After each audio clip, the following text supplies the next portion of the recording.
How far will $680 get him? A 71-year-old veteran stood at an emergency vet, holding his dying dog wrapped in towels. Ray Holloway's prosthetic leg squeaked with every step. His hands shook. Duke was his only family since his wife, Margaret, died. 36 hours earlier, a neighbor had kicked Duke so badly the dog was now struggling to breathe. The vet said surgery or Duke wouldn't make it 2 more days.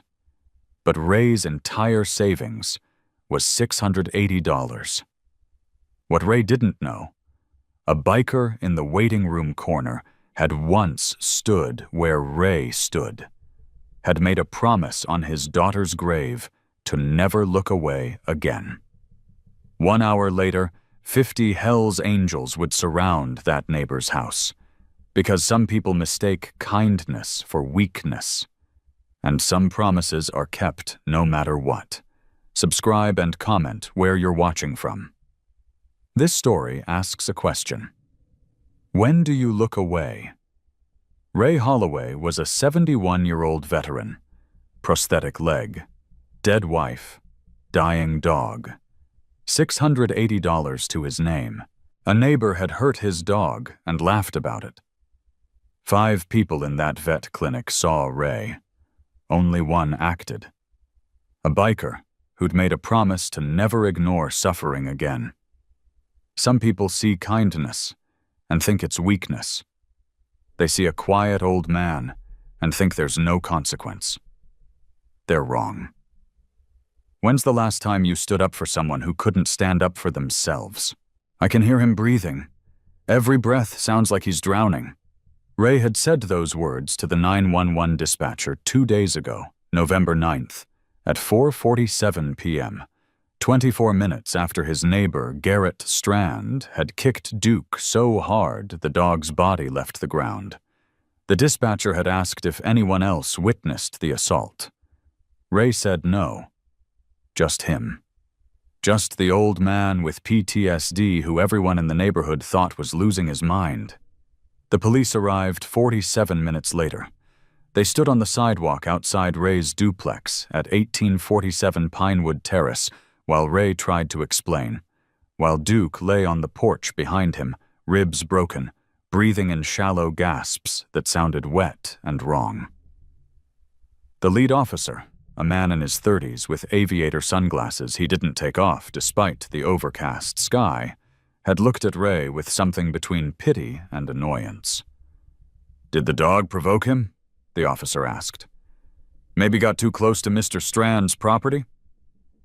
Ray's voice had cracked when he answered. "Duke was on my side of the grass. Garrett came over. He said if I filed one more complaint about the noise, he'd make sure I regretted it. Then he kicked my dog." The officer wrote nothing down. "Mr. Holloway, we know Garrett. He runs a kennel business. He knows how to handle dogs. Are you sure you didn't misinterpret what you saw?" That's when Ray understood. The system wasn't going to help him. The police knew Garrett, which meant Garrett had made sure they knew him the right way, the way that came with donations to the Police Benevolent Association, with sponsoring youth baseball teams, with showing up to city council meetings in a pressed shirt talking about property values.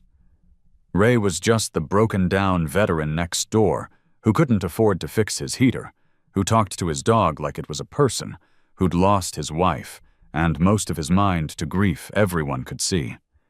The officers left. Garrett watched from his window, and Ray could see him smiling. Now, 41 hours later, Ray stood in a vet clinic holding a dog whose gums had turned the pale pink of bloodless tissue, whose breathing had gone from wet gasps to barely there whispers. The receptionist, a young woman with kind eyes that couldn't quite hide her discomfort, looked at the towel soaked dark with blood, at Ray's trembling hands, at the desperation in his face. "I'll get Dr. Morrison," she said softly. "But sir, I need to be honest with you. This kind of surgery, with internal bleeding this severe, we're looking at $2,800 minimum. And that's if there are no complications. Ray's knees almost gave out. The prosthetic leg buckled, and he caught himself on the counter. $2,800. He had $680 in his checking account. His disability check had just come in on November 1st. After rent, after utilities, after the medication he needed for COPD, and the pain that never stopped where the shrapnel still lived in his shoulder, $680 was what remained. Even if he gave them everything, even if he didn't eat for the next month, even if he froze in his duplex because he couldn't pay the gas bill, he was $2,020 short. And Duke had, according to Dr. Morrison's estimate from this morning, maybe 36 hours before total lung collapse. The math was simple and impossible. His dog was going to die. And Ray, who'd survived a landmine in Cu Chi, who'd pulled a wounded Marine to safety before losing his leg, who'd held his wife's hand while cancer ate her alive over 14 months, Ray was going to lose the only thing keeping him from putting his grandfather's revolver in his mouth and ending it. "Please," Ray said again, his voice breaking completely this time. "I have $680. How far will that get him?" The waiting room went quiet. A mother with 2 children pulled them closer. An elderly man looked down at his magazine. A teenager with headphones pretended not to hear. But in the corner, near the window where the late afternoon light was starting to fade, a man stood up. Vincent Reaper Calabrese was 6'4" and 260 pounds of muscle, scars, and controlled violence. His arms were covered in tattoos, military insignias mixed with angel wings, and names of brothers who hadn't made it home. A thick gray beard hung down to his chest. His right hand, the one that reached out toward Ray, wasn't a hand at all. It was a prosthetic, steel and carbon fiber, the result of an IED blast in Fallujah that had taken his hand and most of his forearm. His black leather vest bore a patch that made most people cross the street. Hell's Angels. Sergeant at Arms. Nomad Chapter. He walked toward Ray with the kind of calm that scared people more than anger ever could. The kind of calm that said this man had seen the worst humanity had to offer and had stopped being surprised by it a long time ago. Ray didn't move. Couldn't. His entire body was shaking, his vision starting to blur at the edges from exhaustion and the beginnings of a panic attack he'd learned to recognize after 54 years of PTSD. Reaper didn't ask permission. He reached out, gently, and took Duke from Ray's arms. The dog barely registered the transfer. His eyes were half closed, his tongue lolling out pale and lifeless.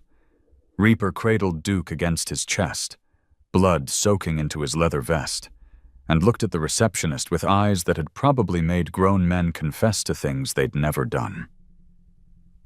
"Get Dr. Morrison," he said. His voice was low, gravelly, absolute. "Emergency surgery. Right now. I'm paying. All of it." The receptionist blinked.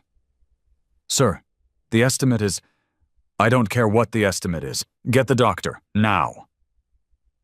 She moved. Reaper turned to Ray, who was staring at him with the kind of confusion that comes from a brain too overwhelmed to process what's happening. "Brother," Reaper said, and the word carried weight, history, meaning. "Your money's no good here. I got this." Ray's mouth opened. No sound came out. His eyes filled with tears he'd been holding back for 2 days, and then for 41 hours, and then for the 19 months since Margaret died, and then maybe for all 54 years since a mine had exploded under his feet in a jungle on the other side of the world. I don't even know you." Reaper placed his prosthetic hand, cold, hard, but steady, on Ray's shoulder. You don't need to know me. I know you. I know exactly what you are. And I know exactly what that piece of shit next door is, too. Ray's legs finally did give out. He caught himself on a chair, sank into it, and Reaper crouched down. This massive, terrifying-looking man folding himself down to Ray's level, like a father talking to a frightened child.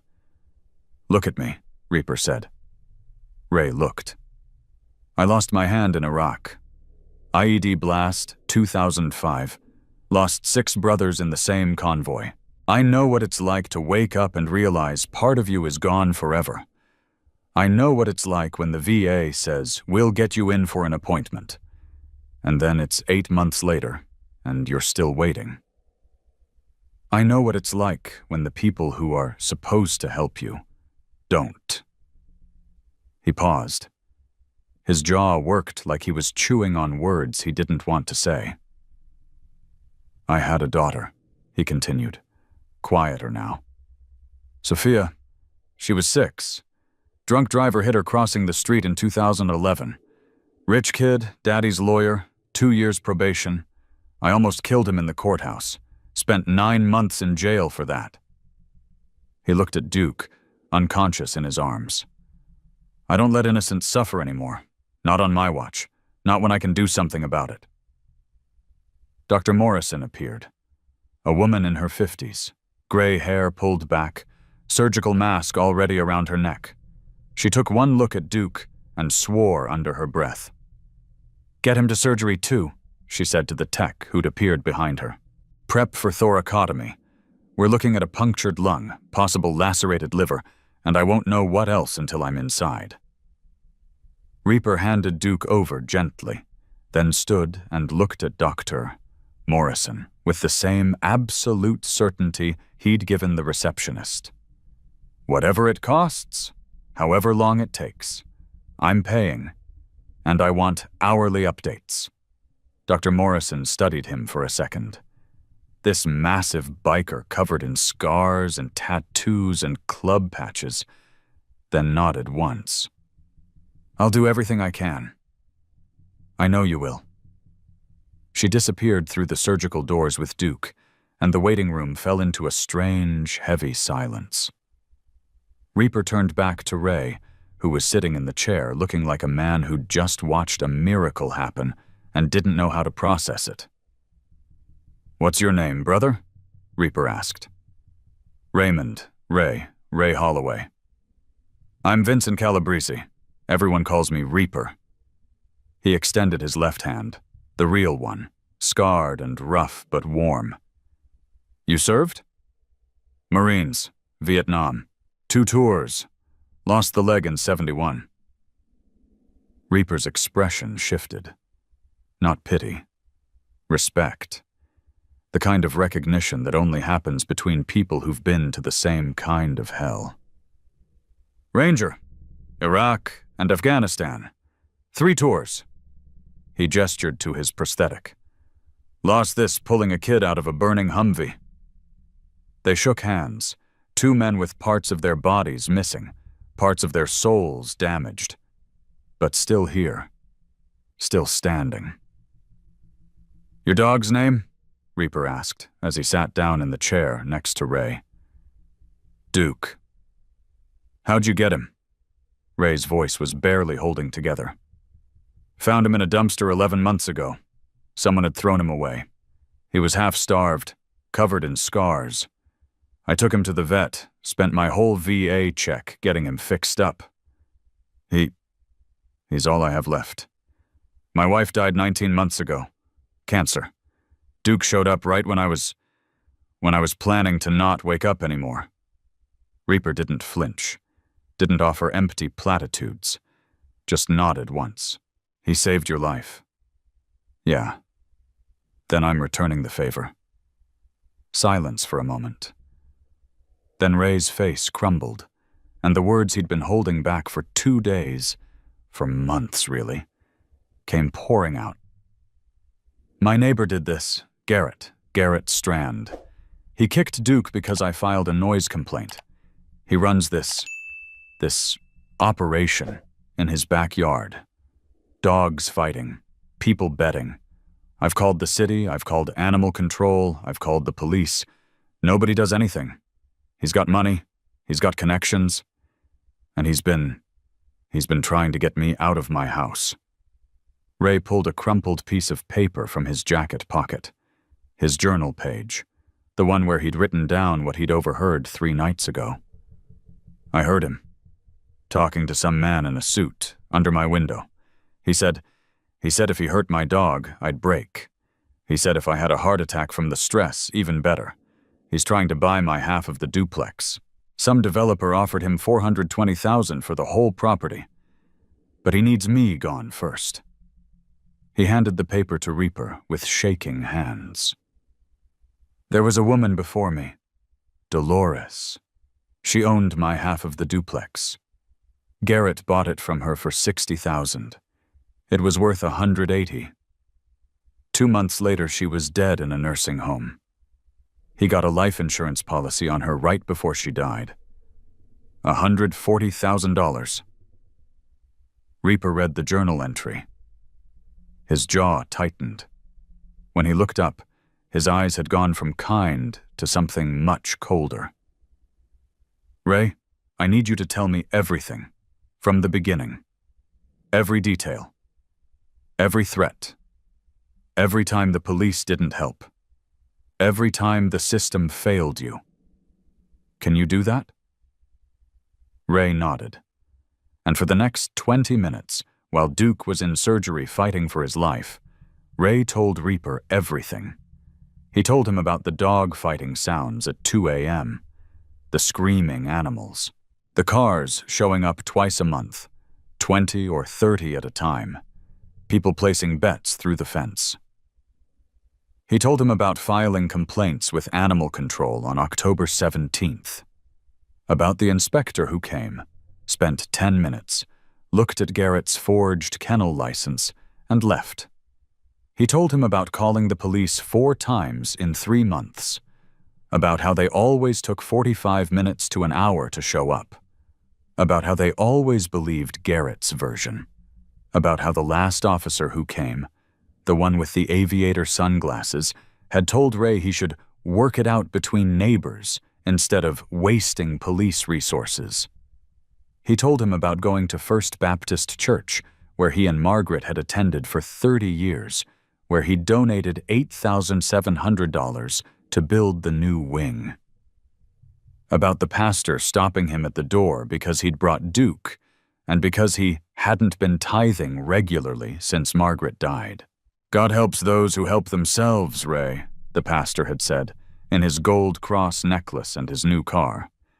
Maybe if you'd kept up your faith after Margaret passed, you wouldn't be in this situation. Ray's voice broke on that part. I donated $8,000 to build that church. Margaret's funeral was there, and they turned me away because I'm poor now.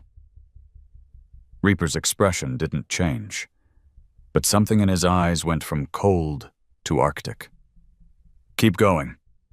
Ray told him about the neighbor across the street, Lorraine, 73 years old, who'd seen Garrett kick Duke, who'd watched from her window but wouldn't come outside because Garrett had threatened her 6 months ago when she'd complained about the noise. He told him about his daughter in Oregon who wouldn't answer his calls anymore because she thought his complaints about Garrett were PTSD paranoia. He told him about his Marine buddy Frank, who'd driven 3 hours to help, and had almost been arrested when Garrett called the police claiming Frank had trespassed and threatened him. And then Ray told him about the money. I have $680 in the bank. That's it. I spent $47,000 on Margaret's cancer treatment that the VA wouldn't cover. I've got $8,000 left on my mortgage. Garrett knows I'm broke. He's waiting for me to fold, to give up, to sell him my half of the duplex for pennies or just die. Ray looked at Reaper with eyes that had seen 71 years of life and looked about 200 years old. I can't fight him. I'm nobody. I'm a broken-down old man with 1 leg and no money and a dog that's dying because I couldn't protect him. I tried to tell people. I tried to get help. Nobody cares. Nobody even sees me anymore." Reaper was quiet for a long time. Then he pulled out his phone.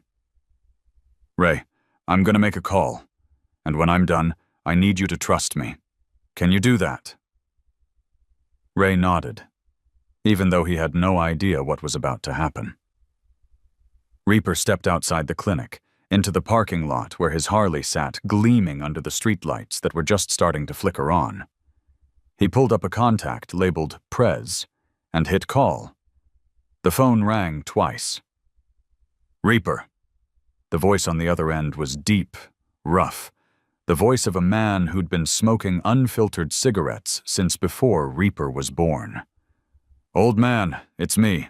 I need every brother within 90 miles at 1849 Pinewood Terrace in Milford, now." Silence on the other end. Not hesitation. Calculation. "What's going on?" 71-year-old Marine. Vietnam vet. Neighbors running an illegal dogfighting ring. Been threatening him for months, trying to force him out to steal his property for a land deal. Kicked his dog so hard he broke ribs and punctured a lung. Police won't do shit. They're in the guy's pocket. City inspector's been bribed. This brother's got nobody, and the piece of shit who did this is planning to wait until the old man dies so he can make $420,000 off a developer. Another pause. Previous victims? Elderly woman, property owner before him. Suspicious death 2 months after selling her land for a third of what it was worth. $140,000 insurance payout that our guy somehow ended up as beneficiary on. Fuck. Yeah. Old man didn't ask for proof. Didn't ask if Ray was telling the truth. Didn't ask if this was the club's business. Because that's what brotherhood meant.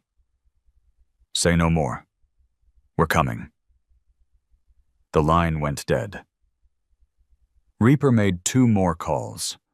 One to Lawman, an ex-detective from Pittsburgh PD who'd been forced out after refusing to falsify evidence and now used his investigative skills for the club. One to Bite, the youngest member at 29, who'd worked computer forensics for the Department of Defense before his discharge. "I need everything on Garrett Michael Strand." 42 lives at 1849 Pinewood Terrace in Milford. Runs a supposed kennel business, but it's a front for dogfighting.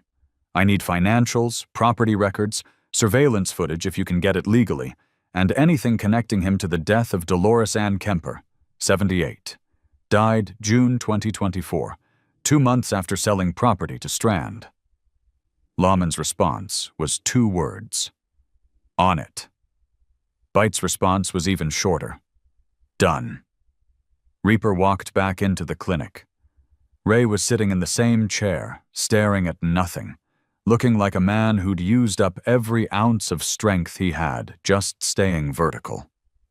Reaper sat down next to him. "Ray, listen to me. I'm an Army Ranger. I've done 3 tours in hellholes you can't pronounce. I've pulled brothers out of kill zones, and I've hunted men who hurt innocents. This piece of shit Garrett thinks he's dangerous?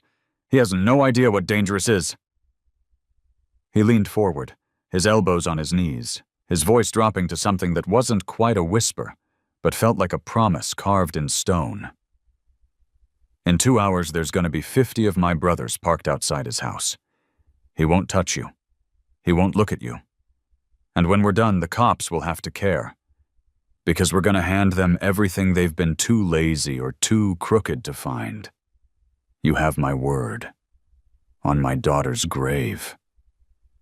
Ray stared at him like he was seeing a ghost. Or maybe an angel. It was hard to tell the difference sometimes. "Why?" Ray whispered. "Why would you do this for me? You don't even know me."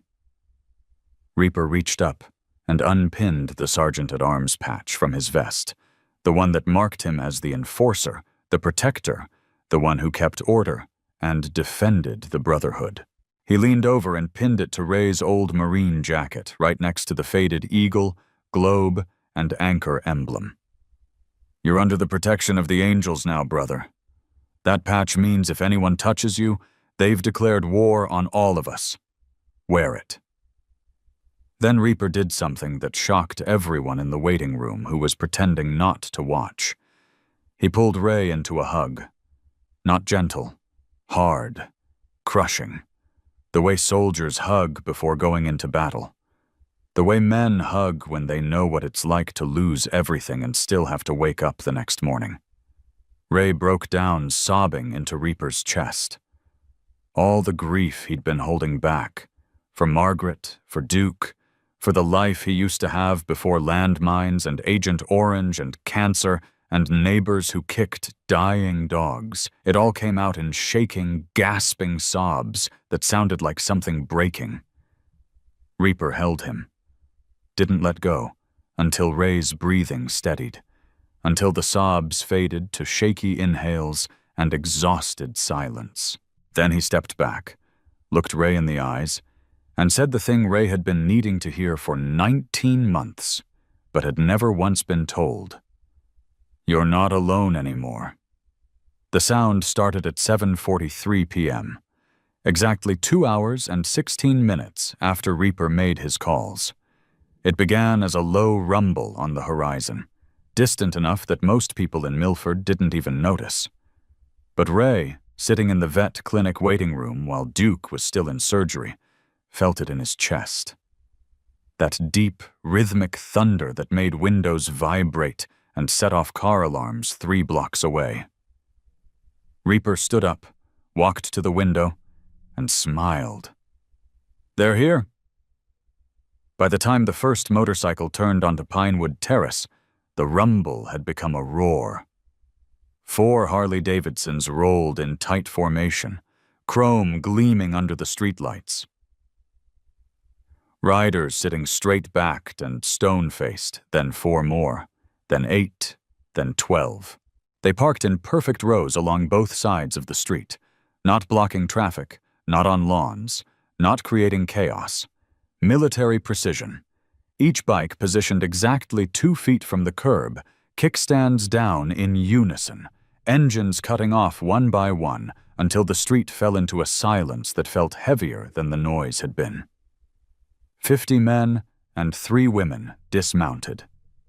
Black leather vests, all bearing the same patch. Hell's Angels. Chapters from Milford, Cleveland, Akron. The biggest mobilization in Ohio since the funeral of Big Johnny in 2019. They didn't shout, didn't rev engines, didn't pound on doors. They simply stood there, in formation, outside 1849 Pinewood Terrace, where Garrett Strand's souped-up Dodge Charger sat in the driveway, and bass-heavy music thumped from inside the house. Now you might be thinking, 50 Hell's Angels show up at a house, and chaos is about to break loose. Fists ready, property damage, the kind of scene that ends with police in riot gear and news helicopters overhead. That's not what happened. Because what people don't understand about the Hell's Angels, what Garrett Strand definitely didn't understand as he looked out his window and saw the street lined with motorcycles, is that the scariest thing they can do isn't violence. It's control. Old Man stepped forward. At 74, he didn't ride anymore, but he'd been driven in a truck by 2 younger members. He was the club's founder in this region, a man who'd been around since the Korean War era, who'd seen and done things that made grown men go quiet when he spoke. He walked up to Garrett's door, flanked by Reaper on one side and Lawman on the other. And he knocked. 3 times. Polite. Calm. Garrett opened the door with a beer in one hand and an expression that tried to be tough but couldn't quite hide the nervousness. He was 6'2", 220 pounds of gym muscle, wearing designer jeans and a leather jacket that cost more than Ray's monthly disability check. Behind him, the house reeked of cologne and weed and the sour smell of scared animals. "Can I help you?" Garrett said, his voice loud, aggressive, using volume to cover fear. Old Man smiled. Not friendly. the smile of a man who'd been doing this since before Garrett was born. "Garrett Michael Strand? Who's asking?" "My name's William. These are my associates. We're here about your neighbor, Ray Holloway, and his dog that you kicked 2 days ago." Garrett's face shifted. Surprise, then anger, then the cocky smirk of a man who thought he was untouchable. "I don't know what that senile old man told you, but I didn't do anything. His dog came onto my property. I defended myself. And I don't know who the fuck you think you are, but you're trespassing. I'm calling the cops." "Go ahead," old man said. "We'll wait." Garrett blinked. That wasn't the response he expected. "In fact," Lawman added, stepping forward with a leather portfolio under his arm, "we already called them. State police, specifically. Not the local boys you've been paying off. They should be here in about 15 minutes. Garrett's smirk faltered. "I don't know what you're talking about." "Sure you don't." Lawman opened the portfolio. "Let's start with the basics. You purchased this property on March 14th, 2024, from Dolores Ann Kemper for $60,000. Property assessor's office valued it at $180,000. Mrs. Kemper was 78 years old, suffering from early-stage dementia. You convinced her to sell at 1/3 of market value. That was a legal transaction. I have the paperwork." "I'm sure you do. You also had a life insurance policy on Mrs. Kemper, taken out February 8th, 2024, 1 month before the sale. Policy amount, $140,000. She died June 3rd, 2024, exactly 2 months after moving into the nursing home you selected for her. Cause of death listed as heart failure, despite no prior history of cardiac issues." Garrett's face had gone pale. "I don't have to listen to this." "You really do," Bite said, stepping up with a tablet in his hands. He was the youngest in the group, barely looked old enough to drink, but his fingers moved across the screen with the confidence of someone who'd spent years doing digital forensics for the military. "I pulled your security camera footage, the unedited versions, not the ones you showed the police. November 9th, 4:23 p.m. You can see yourself walking across the property line onto Ray Holloway's side. You can see Duke sitting on Ray's porch, not moving, not aggressive. You can see yourself kicking the dog hard enough that he flies 3 feet and hits the fence. The audio picks up you laughing and saying, I'm quoting here, 'Next time I won't stop at the dog, old man.'" Garrett tried to grab the tablet. Bite stepped back smoothly, and suddenly 3 very large men materialized between them. "I'd think real carefully about your next move," Reaper said quietly. Garrett's hand dropped. "You can't prove anything. That footage is on my private property. It's illegal." "Actually," Lawman interrupted, "it's not. Your cameras capture the shared property line and portions of a public street. That makes them legally discoverable. But more importantly, we didn't hack anything. Your system backs up to a cloud server with pretty weak encryption. Once we knew where to look, your footage more or less handed itself over. Any first-year law student could argue this is admissible." Old man gestured to the street, where 50 bikers stood in absolute silence, not moving, just watching. "Here's how this is going to work, Garrett. You're going to stand there and listen. My associates are going to walk through exactly what they've found, and then you're going to have a choice about how the next hour of your life goes." While Old Man, Lawman, and Bite kept Garrett occupied on his porch, the rest of the club went to work. Doc, a 61-year-old combat medic from Vietnam with hands steady enough to still suture wounds in emergencies, went to Ray's duplex and did a full medical assessment. He found signs of malnutrition. Ray weighed 143 pounds, down from 180 in his prime. Blood pressure dangerously elevated at 168/104. Evidence of stress-induced insomnia and PTSD episodes. Bruising on his right shoulder blade from being shoved against the fence 3 days prior. Doc photographed everything, documented it in medical terminology that would hold up in court. Elder abuse, clear as day. Professor, a 46-year-old former high school teacher who'd lost his job for refusing to ignore a student's abuse reports, went door to door on Pinewood Terrace with a clipboard and a gentle voice that made people feel safe. First stop, Lorraine's house, across the street. She was 73, a retired nurse with kind eyes and hands that shook when she opened the door and saw the Hells Angels patch. "Ma'am, my name is David," Professor said, using his real name instead of his road name. "I know this looks intimidating, but we're here to help Ray Holloway. We understand you witnessed what happened to his dog. Would you be willing to talk to us?" Lorraine hesitated, looking past him at the street full of bikers. "If I talk, Garrett threatened me. 6 months ago when I complained about the noise, he said he'd make sure I regretted it. Ma'am, I promise you, Garrett Strand will never threaten you again. State police are en route. We have evidence. We just need your testimony to make the case airtight. Will you help us?" Something in his voice, maybe the teacher part, the part that had spent 20 years convincing scared kids to speak up, made her nod. She invited him in, made tea, and told him everything. "I saw him kick Duke," she said, her voice breaking. "I was looking out my window. Ray's dog was just lying on the porch, sleeping in the sun. Garrett walked over. He was angry about something. I could tell by how he was moving. And he kicked that poor dog so hard. I heard the sound from inside my house, and then I heard Garrett laughing." Her hands shook as she held her teacup. "I wanted to help. I swear I did. But I'm alone here. My husband died 4 years ago. I'm on Social Security. Garrett knows I can't afford to move. He told me if I caused trouble, he'd make my life hell. I saw what he did to Ray, the music at all hours, the threats, cutting his internet line. I was too scared."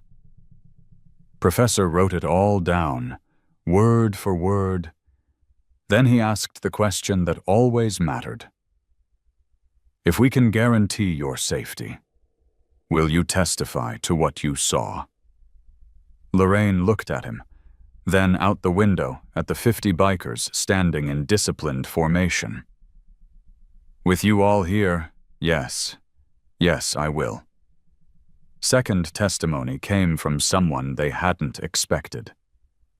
A woman named Janet, 51, pulled up in a beat-up Toyota at 8:02 p.m., saw the motorcycles, saw Garrett on his porch surrounded by leather-clad men, and made a U-turn. Byte, who was monitoring traffic patterns on his tablet, saw it happen and radioed to 2 brothers at the end of the block. They intercepted her gently, just walked up to her car at the stop sign, and asked if she knew Garrett Strand. She did. She'd worked for him. They brought her to Professor, who interviewed her in the front seat of her car while she chain-smoked and cried. "I worked in his kennel for 3 weeks last spring," Janet said. "He told me it was a breeding operation. High-end dogs. But the first night I worked late, I saw what was really happening. Dogfights. People betting thousands of dollars. Dogs killing each other while men cheered." She took a shaky drag from her cigarette. "I tried to quit. Garrett told me if I talked to anyone, police, animal control, anyone, he'd hurt my family. He knew where my daughter went to school, knew my address. I have 2 kids. I couldn't risk it." "Why are you here tonight?" Professor asked gently. "Because I saw the motorcycles. I saw you all standing there. And I thought, maybe if there are enough people, maybe he can't hurt all of us. Maybe I can finally tell someone what I saw." Professor handed her a bottle of water from his pack. "You're safe now. Tell me everything." She did. 3 weeks of witnessing dogfights, injured animals left to die, cash changing hands, blood-soaked dirt in the fighting pit, names of regulars who attended, dates when major fights happened. All of it documented in Professor's careful handwriting. The third witness appeared at 8:17 p.m. A woman in her 30s, wearing a bank teller's uniform, walked up to Old Man with her hands clasped in front of her like she was approaching a principal's office. "I work at First National Bank," she said. "I've been processing Garrett Strand's deposits for 8 months. Large cash deposits. Always just under $10,000 to avoid federal reporting requirements. Structuring. I flagged it internally. My manager buried the report. He golfs with Garrett." She pulled out her phone, showed them photographs she'd taken of deposit slips, transaction records. 23,000 on November 1st, 18,000 on October 3rd, 15,000 on September 20th. Always cash, always structured. I knew it was wrong, but my manager told me to drop it or I'd be fired. I have student loans. I couldn't lose my job. She looked at Old Man with tears in her eyes. "But I saw you all here. And I heard you're helping Mr. Holloway. And I can't stay quiet anymore." Lawman took her statement personally, photographed every document on her phone, and promised her witness protection if needed. At 8:23 p.m., while all of this was unfolding, Byte made the discovery that changed everything. He'd been digging through Garrett's digital footprint, emails, cloud storage, financial records that weren't as secure as Garrett thought. "Found it," he said, pulling Old Man and Lawman aside. Email from March 3, 2025, from a developer called Milford Properties, LLC. Subject line, "Final offer." The body says, "Our offer stands at $420,000 for the combined parcels at 1847 to 1849 Pinewood Terrace, contingent on demolition and single deed ownership. Timeline: property must be vacant and under sole ownership by March 15th, 2026, or offer withdrawn." He scrolled down. "There's a response from Garrett. Working on removing the obstacle. Should have it wrapped up by spring. Dated March 18th. Lawman's jaw tightened. Obstacle. He's talking about Ray. Byte kept scrolling. There's more. Bank statements showing Garrett deposited $23,000 in cash on November 1st, 6 days before he kicked Duke. He withdrew $8,000 on November 8th, the day before the assault. There's a handwritten note in a scanned document. Looks like it's from a notebook in his shed. Old Man won't sell. Dog is leverage. Accident equals insurance claim. Property value drop. He folds or dies broke. Old Man closed his eyes for a moment, took a breath that seemed to come from somewhere deep and tired. He was planning to kill Ray, or wait for him to die. "Gets worse," Byte said quietly. "I found the documents on Dolores Kemper, the life insurance policy that paid out $140,000. The signature doesn't match her signature on any other legal document I can find from the same time period. DMV records, medical releases, nothing. I think he forged it." He pulled up a side-by-side comparison on his tablet. The signatures were close, but the tremor in Dolores's real signature, the shakiness of an elderly woman with early dementia, was absent from the insurance policy signature. "If we're right," Byte said, "Garrett didn't just exploit her. He might have killed her. Nursing home records show he visited her 3 times in the week before she died, always bringing medication he claimed was prescribed. There's no record of any doctor prescribing anything. And her death certificate lists heart failure, but her medical file from 2 months prior shows she had a completely healthy heart." Lawman looked at Garrett, still standing on his porch, still trying to act tough while sweat poured down his face. "We need state police here now." "They're 2 minutes out," Byte confirmed, checking his police scanner app. At exactly 8:31 p.m., 3 state police cruisers rolled onto Pinewood Terrace. Not the local cops who'd ignored Ray's calls, Not the officers who'd told him to work it out between neighbors. State police, detectives from the Major Crimes Unit, people who didn't owe Garrett Strand anything. The lead detective, a woman in her 40s named Sarah Kovach, stepped out of her vehicle and looked at the scene. 50 bikers in perfect formation, Garrett Strand on his porch looking like he might vomit, and Old Man waiting with a patient smile. "Someone want to tell me what's going on?" she asked. Old Man handed her lawman's portfolio.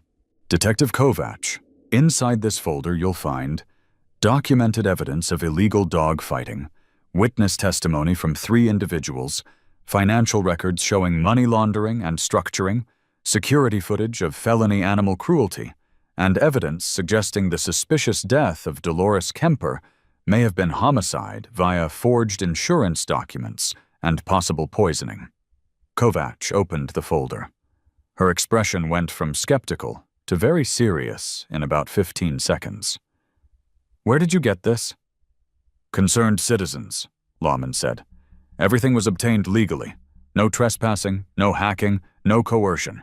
Just witnesses who were too scared to come forward until they knew they'd be protected." Kovach looked at the bikers, then at Garrett, then back at the folder. "I'm going to need to verify all of this." "Take your time," Old Man said. "We'll wait right here." For the next 40 minutes, Detective Kovach and her team interviewed witnesses, reviewed footage, examined documents. They got a warrant to search Garrett's property based on the evidence provided. In the shed behind Garrett's house, they found a padlocked freezer containing the bodies of 4 dogs, evidence of dog fighting. $23,000 in cash, rubber-banded and hidden under a false-bottom steroids, and illegal animal fighting equipment. A notebook with detailed records of fights, bets, and payouts. In the garage, stolen car parts matching 3 vehicles reported missing in the past 6 months. 15 marijuana plants in a hydroponic setup. 3 unregistered firearms and a sawed-off shotgun. In Garrett's bedroom, the original copy of Dolores Kemper's forged insurance policy, emails to the city councilman discussing the land deal, handwritten notes planning Ray's removal. At 9:47 p.m., Detective Kovach walked up to Garrett Strand, who was sitting on his porch steps looking smaller than he had 2 hours ago. He wasn't threatening anyone, wasn't laughing, wasn't talking about his rights or his lawyer. He was just sitting there in his expensive jeans and his designer jacket, watching his life fall apart, looking like any other person who'd finally been caught. "Garrett Michael Strand," Kovach said, pulling out her handcuffs. "You're under arrest for felony animal cruelty, illegal dog fighting, money laundering, elder abuse, fraud, possession of stolen property, weapons charges, and we'll be investigating the death of Dolores Kemper as a possible homicide." She read him his Miranda rights right there in the driveway while 50 bikers and half the neighborhood watched. Garrett tried to speak. "I want my lawyer." "You'll get your phone call at the station." They put him in the back of the cruiser, face pressed against the window, hands cuffed behind his back. The same hands that had kicked a dying veteran's dog while laughing about it. Before the cruiser pulled away, Detective Kovach walked over to Old Man. "I don't know what you all did here tonight," she said quietly, "but this is the most organized witness coordination I've ever seen outside of federal task forces. If you ever want to go legitimate, FBI could use people like you." Old Man smiled. "We are legitimate, Detective. We're just very good at helping our community when the system moves too slow."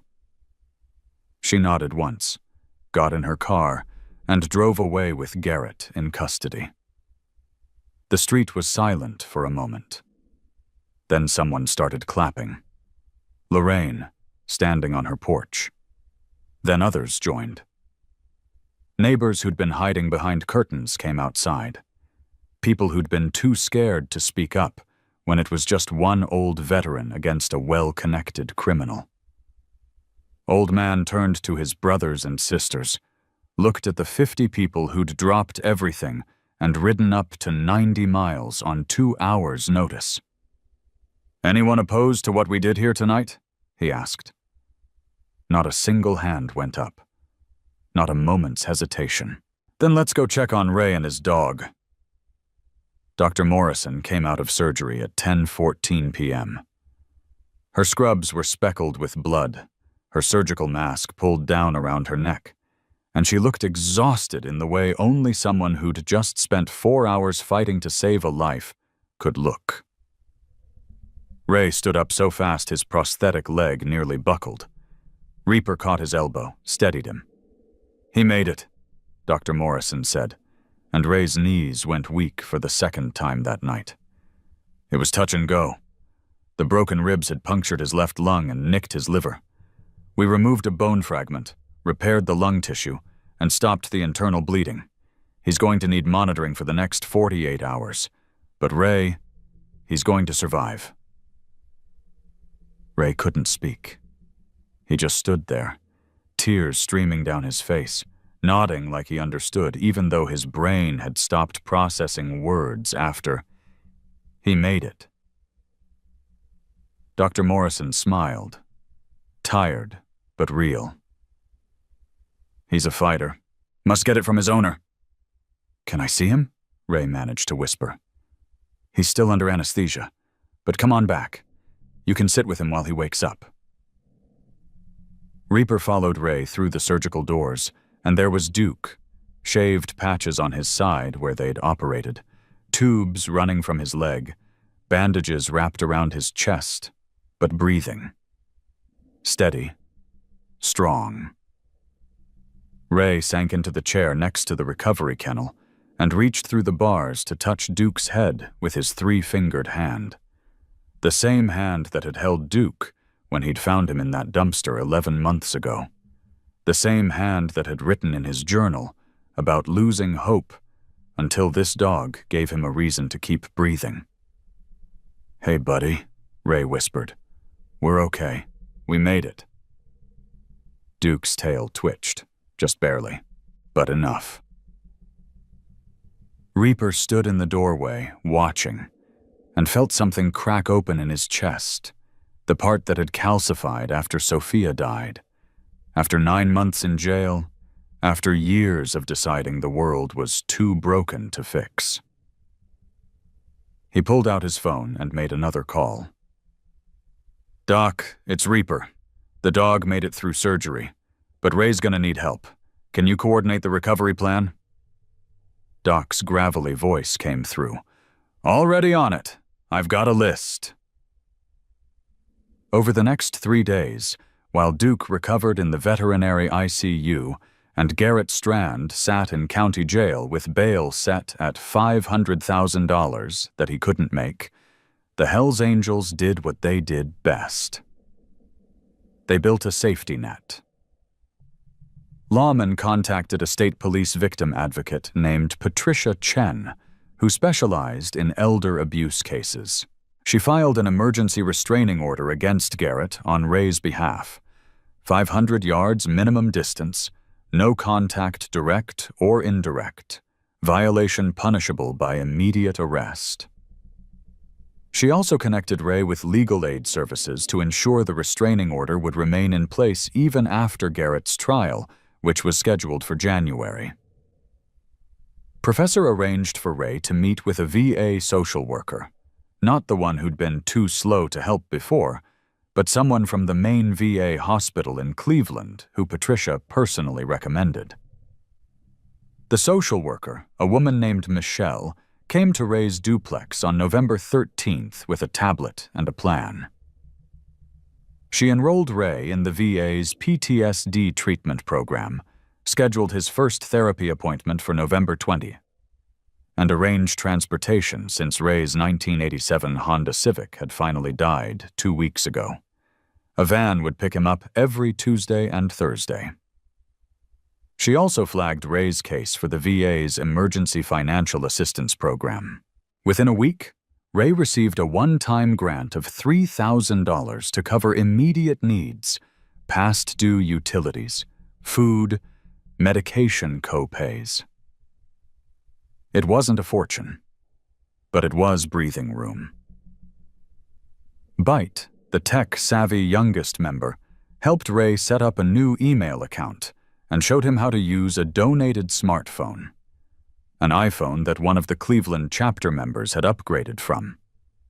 He programmed in emergency contacts, Reaper's number first, then Old Man's, then the VA crisis line, then Detective Kovach's direct line.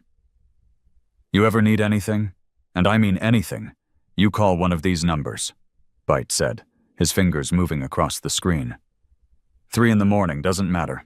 Someone will answer. Ray looked at the phone like it was alien technology, but he nodded. Doc visited every day to check Ray's blood pressure, which was slowly coming down from the dangerous heights it had spiked to during the crisis. He also made sure Ray was eating, brought groceries on November 15th, cooked a simple meal in Ray's kitchen while explaining what foods would help with his COPD and what he should avoid. "You've been skipping meals," Doc said, not accusatory, just matter-of-fact.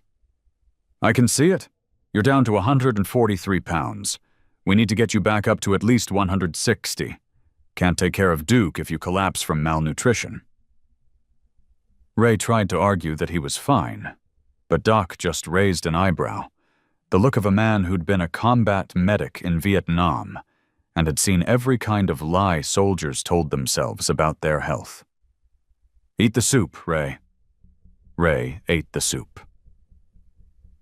On November 16th, 7 days after Garrett had kicked Duke, Dr. Morrison discharged Duke from the veterinary hospital with a recovery plan that would have cost Ray another $800 he didn't have. Follow-up visits, medication, special food. Reaper paid for all of it, wouldn't even discuss it when Ray tried to argue. "Brother, I told you. Your money's no good here." Duke came home in a medical crate, still moving slowly, still bandaged, but alive. His tail wagged when he saw Ray, and Ray broke down crying for what felt like the 100th time that week. Doc was waiting at the duplex with instructions written in simple, clear handwriting. Medication schedule, feeding times, warning signs to watch for, emergency numbers to call if anything looked wrong. He needs rest. No jumping, no running for at least 3 weeks. Keep the incision clean and dry. I'll come by every other day to check on him." "You don't have to do that," Ray said quietly. "Yeah, I do. That's what brothers are for." That night, Ray sat on his couch, the same couch where he'd sat 11 months ago holding his grandfather's revolver, trying to decide if he had the courage to pull the trigger, with Duke's head in his lap. The prosthetic leg squeaked when he shifted position, the same sound it had made that terrible afternoon when he'd carried Duke's bleeding body to the car. But now, instead of panic and desperation, it was just quiet. Duke's breathing was steady. The apartment was warm because someone, Ray didn't even know who, had paid the overdue gas bill. The refrigerator had food in it for the first time in weeks. And on the kitchen table sat a small envelope that Professor had dropped off that afternoon.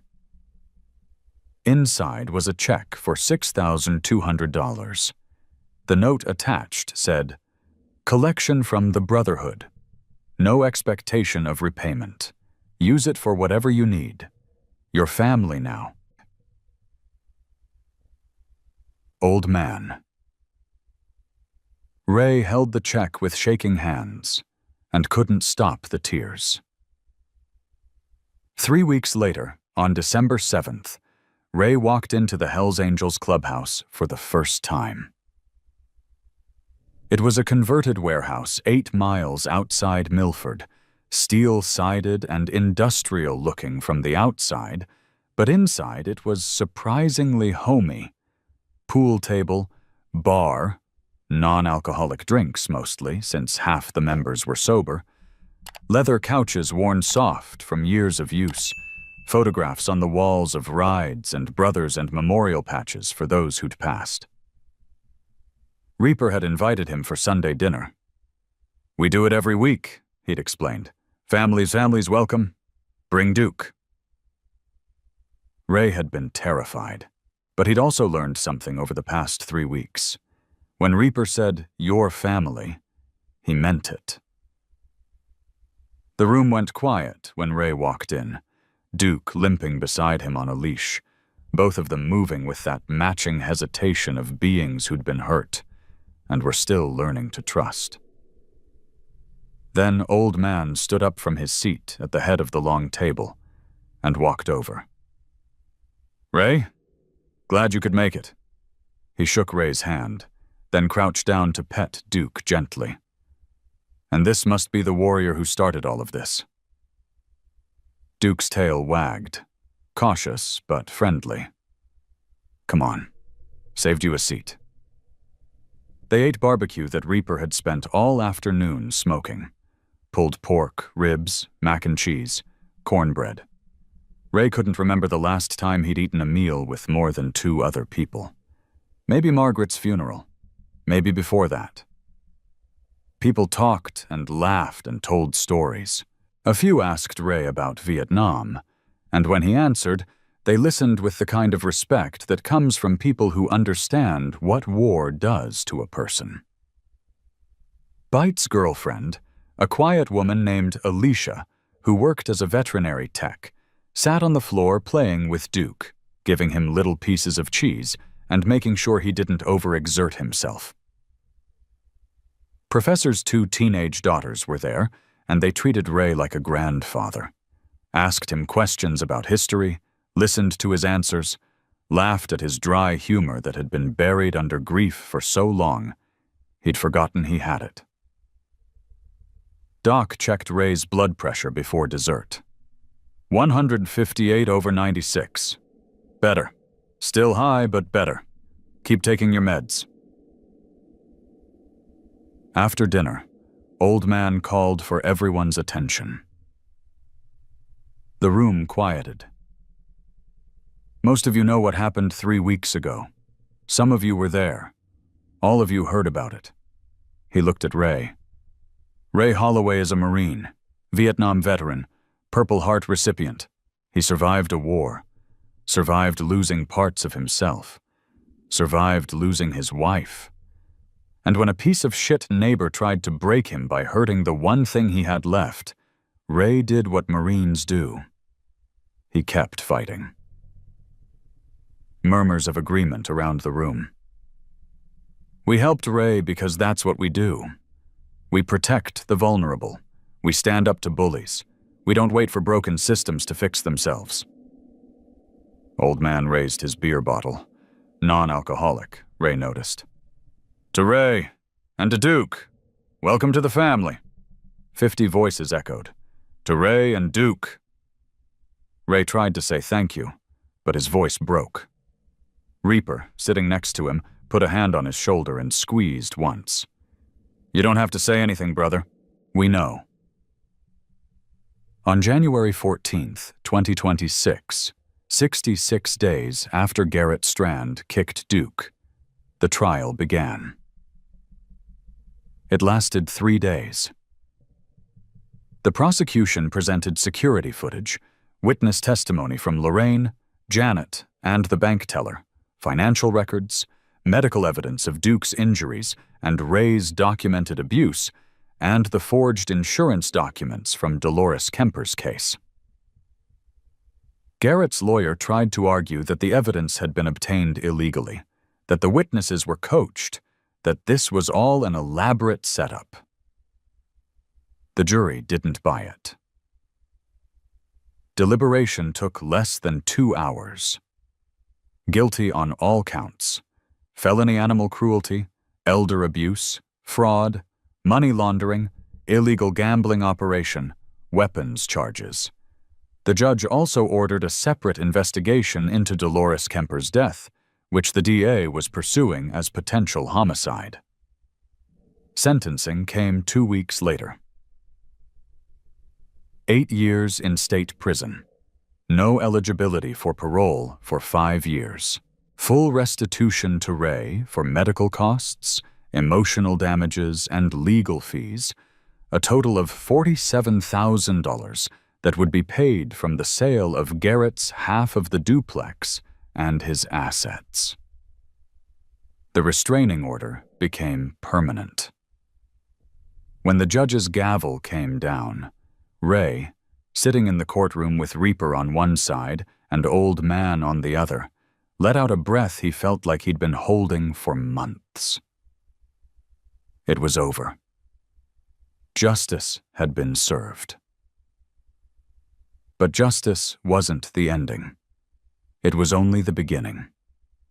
6 months later, on a warm afternoon in May 2026, Ray stood in the backyard of his duplex now, fully his since Garrett's half had been sold, and the proceeds used for restitution, throwing a tennis ball for Duke. The dog still limped slightly, probably always would. The surgeons had done everything they could, but some damage doesn't fully heal. But Duke ran, chased the ball with joy that made Ray's chest ache in the good way, brought it back and dropped it at Ray's feet, tail wagging, tongue hanging out in that goofy way dogs have when they're purely, simply happy. Ray's prosthetic leg still squeaked when he walked. That hadn't changed. But now when he heard that sound, squeak, tap, it didn't remind him of carrying his dying dog to the car. It reminded him of walking into the vet clinic and hearing Reaper say, "Your money's no good here. I got this." The backyard had changed. The fence separating Ray's property from what used to be Garrett's side had been torn down. The new owner, a young couple with 2 kids, had helped Ray build a shared garden space. Tomatoes, peppers, herbs. The wife, Maria, had insisted Ray teach her how to grow vegetables the way Margaret used to. "My mom never taught me," she'd said. "Would you show me?" So Ray did. And on Tuesday afternoons, Maria's kids, 7 and 9, came over to help water plants and ask Ray questions about his time in the Marines. He told them stories he hadn't told anyone in decades, stories Margaret used to love hearing, stories that didn't hurt quite as much to remember anymore. Duke loved the kids, would lie on the grass while they threw the ball, patient and gentle in the way dogs are when they understand children need protecting. Inside the house, things had changed too. The refrigerator stayed full. The Hells Angels had set up a rotating schedule. Someone stopped by twice a week with groceries, wouldn't let Ray pay them back. "It's what family does," Bite had said when Ray tried to argue. "You gonna tell me family doesn't help each other?" Ray's blood pressure had stabilized at 142/88. Not perfect, but no longer dangerous. Doc still visited every Thursday, always with some excuse about being in the neighborhood, always checking Ray's vitals while pretending it was casual. The therapy sessions with the VA were helping. Slowly. Ray had learned that healing doesn't work in straight lines. Some days were good. Some days the nightmares came back. Coochie tunnels, landmines, Margaret's last breath, Duke bleeding on the porch.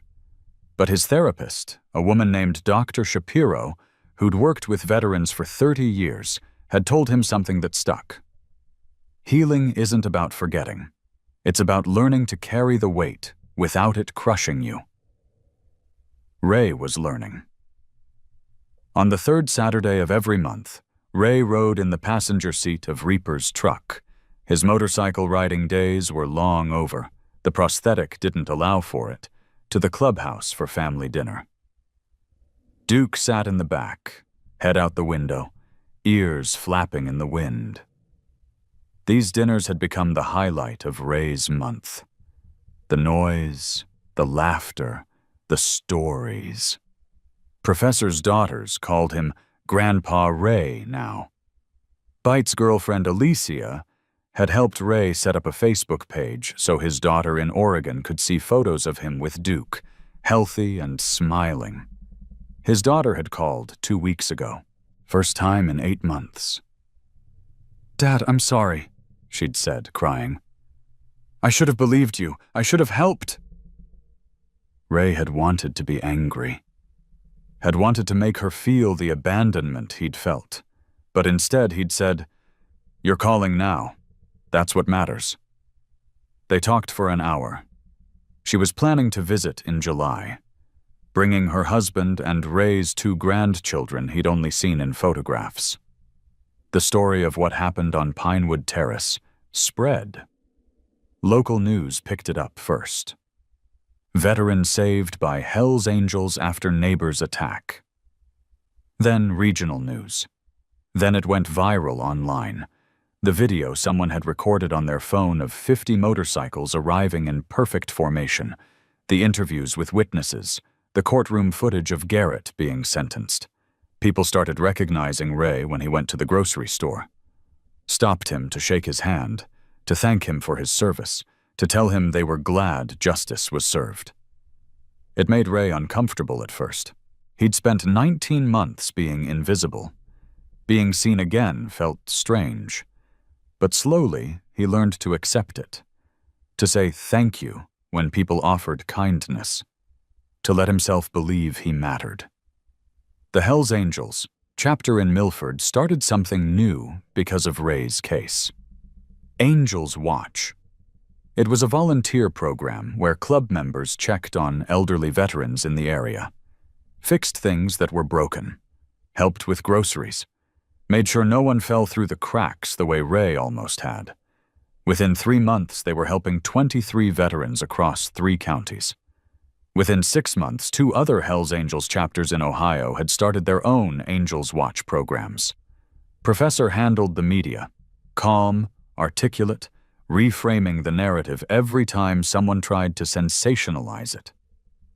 "This isn't about bikers being heroes," he'd said in one interview that got quoted everywhere. "This is about a community failing one of its veterans, and people stepping up when the system didn't. The Hells Angels didn't do anything magical. We just did what anyone should do when they see injustice. We acted."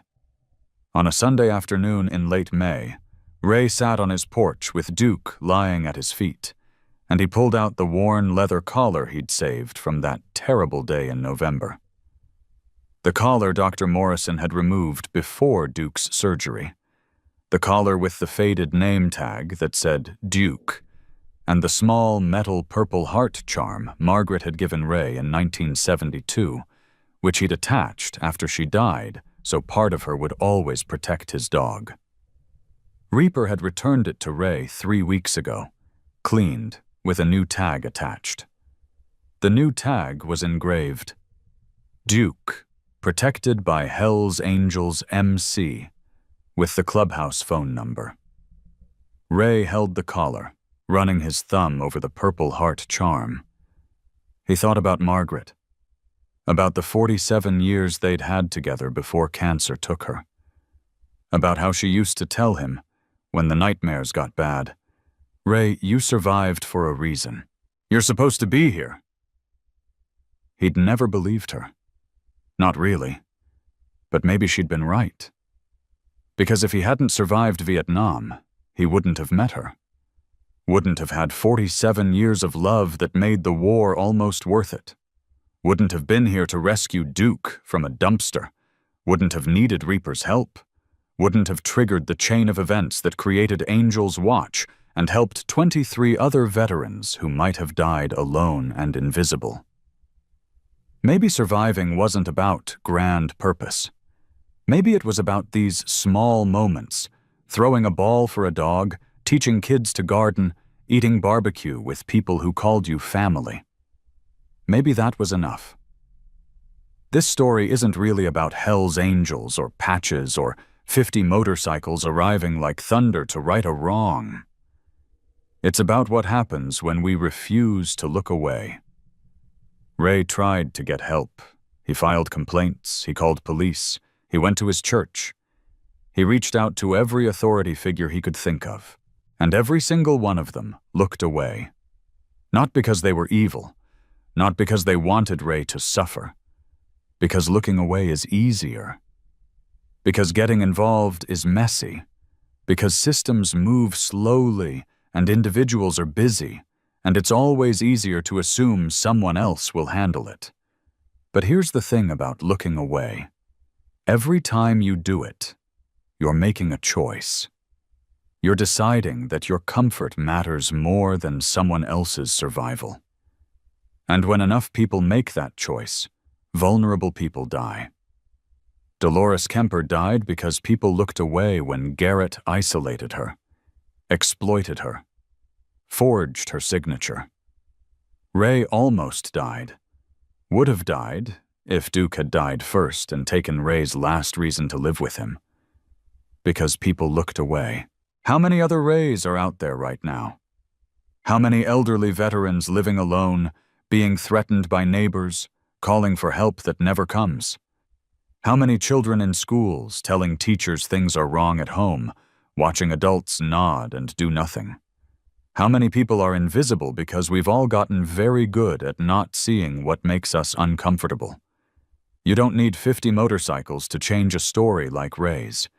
You need to be willing to stop, to listen, to believe someone when they tell you they're in danger, to make the uncomfortable phone call, to be the person who doesn't look away.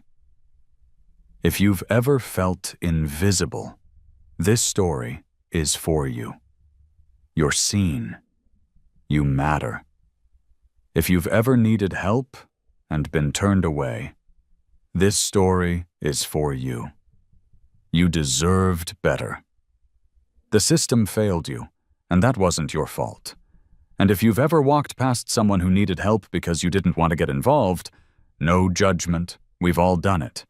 Let this be the story that changes that. Pay attention.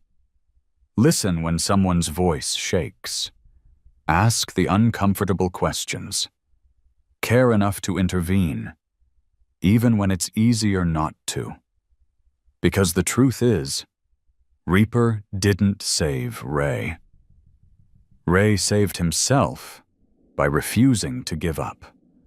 By walking into that vet clinic with his last $680 and asking for help one more time. Reaper just saw him and decided that was enough. 3 months is both forever and no time at all when you're rebuilding a life. Duke made honor roll at the vet's office, Dr. Morrison's joke about his perfect recovery. Ray gained back 14 pounds, his face less gaunt, his eyes less haunted. The Angels Watch program expanded to 7 counties and helped 47 veterans in its first 6 months. 3 lives were saved, people who, like Ray, were one bad day away from giving up. Bullying reports in Milford schools dropped by 31% after professors started volunteering as a mentor, teaching kids that the scariest-looking person in a room might be the safest one to trust. And on a warm Saturday in June, Ray stood in the clubhouse at Old Man's 75th birthday party, Duke by his side, and raised a glass of sweet tea. He didn't drink anymore. The medications didn't allow it, and said something he never thought he'd say again. To family. The kind you're born with, and the kind that finds you when you need them most. 50 voices echoed it back. And for the first time since Margaret died, since Duke got kicked, since that terrible afternoon when he'd held $680 and thought it was all he'd ever be worth, Ray felt something he'd almost forgotten existed. Hope. If this story moved you, please subscribe and share it. Comment below who your protector was or what you wish someone had done when you needed help. Tell me you stand with Ray. And if you know a veteran who's struggling, don't wait for someone else to check on them. Be the call they've been waiting for. Because heroes don't always wear patches or ride motorcycles. Sometimes they're just people who refuse to look away. This is Ray and Reaper's story, but it could be anyone's story, including yours. Ray sat on his porch that evening, the sun setting orange and gold over Milford, Duke's head heavy and warm in his lap. The prosthetic leg squeaked when he shifted position. Squeak, tap, the rhythm that had once meant pain and fear and carrying dying weight. Now it just meant he was still here, still moving, still alive.